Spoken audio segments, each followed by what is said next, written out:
સૌરાષ્ટ્રનું અગ્રીમ ગણાતું Gondal marketing yard વિવિધ જણસીઓની આવકથી ઉભરાયું છે।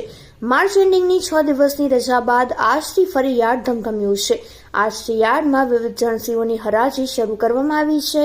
યાર્ડમાં ધાણા, ઘઉં, લસણ, લાલ ડુંગળી સહિત જણસીઓની આવક થઈ હતી। યાર્ડમાં ધાણાની 2.25 લાખથી વધુ ગુણીની આવક નોંધાઈ છે। હરાજીમાં ધાણાના 20 કિલોના ભાવ ₹1100 થી લઈને 1900 સુધીના બોલાયા હતા, જ્યારે કે ધાણીના 20 કિલોના ભાવ ₹1300 થી લઈને 2300 સુધીના બોલાયા હતા। યાર્ડમાં ઘઉંની 70 થી 75,000 કટ્ટાની આવક થવા પામી છે। હરાજીમાં ઘઉંના 20 કિલોના ભાવ ₹470 થી લઈને 650 સુધીના બોલાયા હતા। લસણના 3500 થી 4000 કટ્ટાની આવક નોંધાઈ હતી। હરાજીમાં લસણના 20 કિલોના ભાવ ₹600 થી 1300 સુધીનો બોલાયો હતો। સમગ્ર સૌરાષ્ટ્રભરમાંથી ખેડૂતો પોતાની જણસી વેચવા ગોંડલ માર્કેટિંગ યાર્ડમાં આવતા હોય છે, ત્યારે યાર્ડના સત્તાધીશો દ્વારા ઘઉં અને ધાણીની જણસીની આવકને લઈને અન્ય કોઈ જાહેરાત ન કરવામાં આવે ત્યાં સુધી આવક સદંતર બંધ કરવામાં આવી છે।